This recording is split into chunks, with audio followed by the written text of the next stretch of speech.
Hey, how's it going? It's Keith Townsend from the CTOadvisor.com, and you're watching continued coverage of VMworld 2019 in San Francisco, California. And I'm joined in this sponsored video by Dell Technologies, where we're going to continue the conversation around data. Specifically, we're joined by Varun Chabra, Yes. VP of Marketing, and Shandame Mono, Director of Solutions. What's your title specifically at Dell? I am Director of Solutions Marketing for Dell EMC Storage Portfolio. All right, so we had Todd Tolles on a couple of months ago at Dell Technologies World. Great announcement around cloud services, the ability to store zeros and ones in the cloud. However, it's not just about that. What has been the conversation at this VMworld since around data? You know, Keith, there's so many, as you said, there's so many strands to think about when customers are evaluating, what they want to do in the cloud, what their cloud strategy is. But data is a very, very critical part of this. What we hear from customers is, okay, great, I can migrate my workloads, I can spin up workloads now in different clouds, there's more choice than ever. But the data gravity, factors like data sovereignty, where your data sits, where your regulations say your data should sit, how quickly you can have data be accessible in different geographic locations as you expand your services, you open up new markets. These are non-trivial issues that a lot of our customers are struggling with, right? So they're looking to us to really help them solve these challenges around data. The multi-cloud world, the reality is multi-cloud isn't going away anytime soon, right? Right. It is it's so easy to adopt different cloud solutions. It's not just the hyperscalers, it's cloud service providers, it's your own data centers.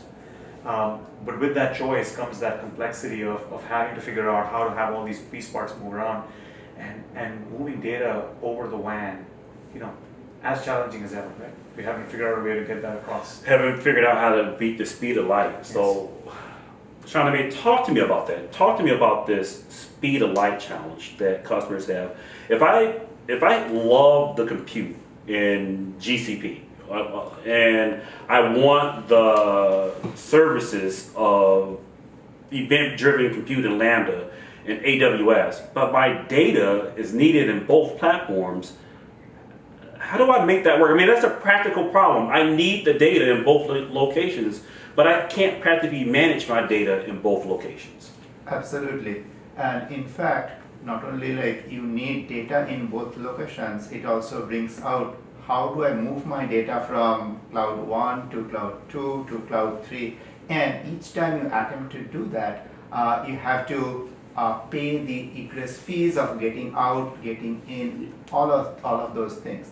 Now, customers, as you said, are trying to access data from multiple clouds because of different use cases ranging from test dev, workload migration, disaster recovery to the cloud.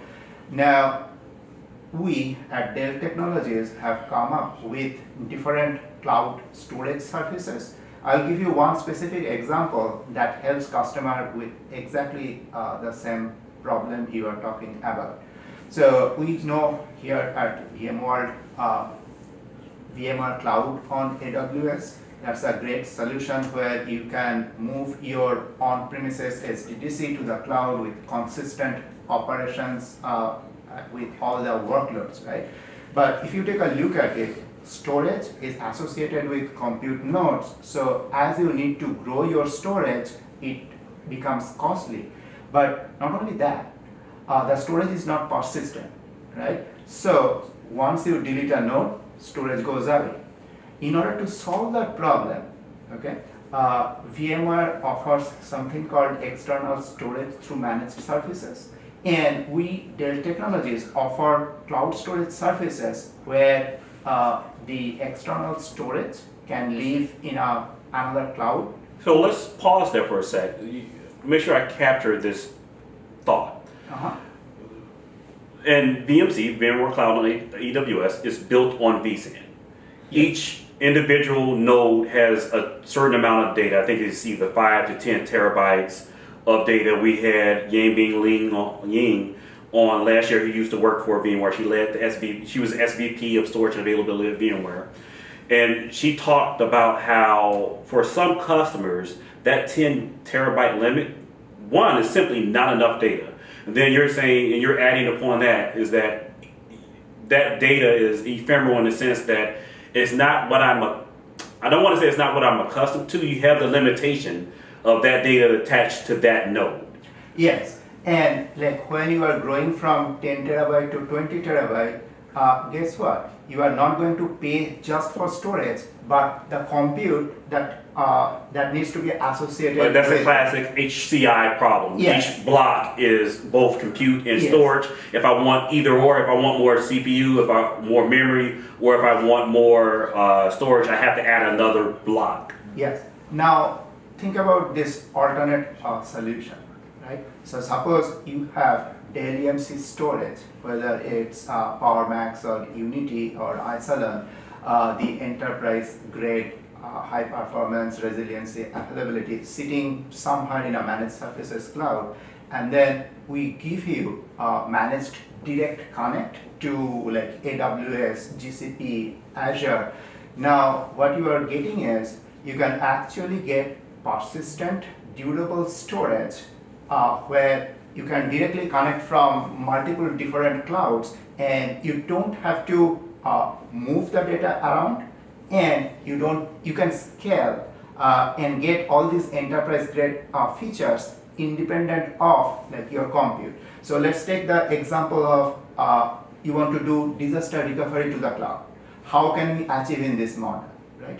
So suppose you have your primary data center and you are replicating to the managed services cloud on say like Dell EMC Unity here and that Dell EMC Unity over there. Mm-hmm. Okay. Now, in the case like when a disaster happens, you want to fail over your entire VMware environment to the cloud. Right.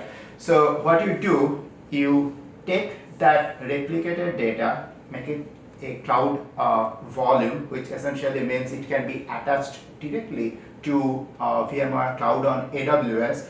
You move the VMs over, and like you have your data center up and running just as you were like in your primary data center with the same SLO, same type of performance in this environment. So I guess one of the things I'm having a hard time wrapping my head around is that, you know, back a couple of years ago, we would have called this fog computing, the fog layer, where, you know, you kind of have assets in the cloud, on-prem, in-between layer. One of the challenges, traditional challenges with this model has been latency in and out of the different locations. When you say I have a high-performing storage array and solution, what type of workloads can I run in that scenario? Like what are some of the typical applications I can run? Sure.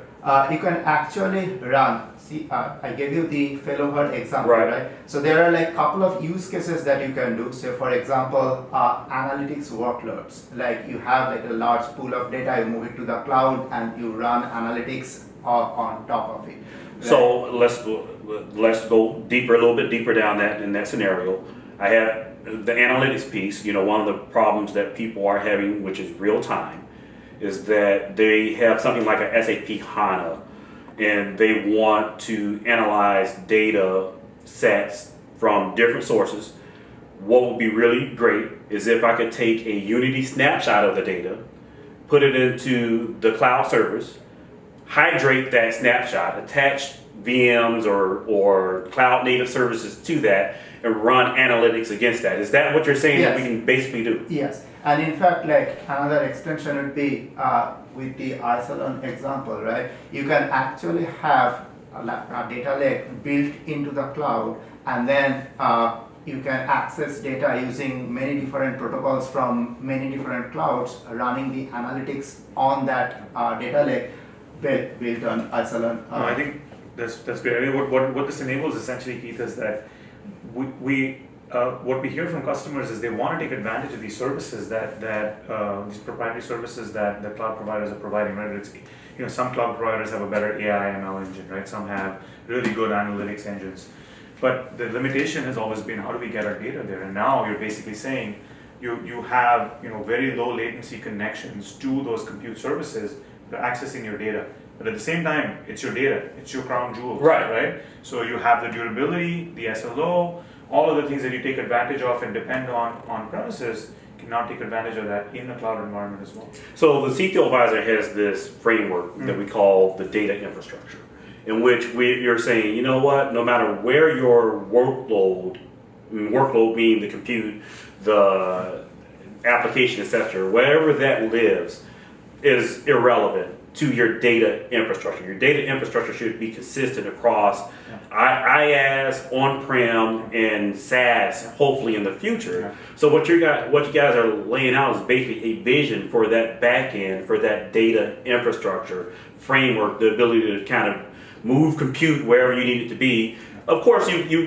will sacrifice in latency in some cases, but that's okay for most use cases because you control the data set, which is the bigger problem I think customers have been talking about.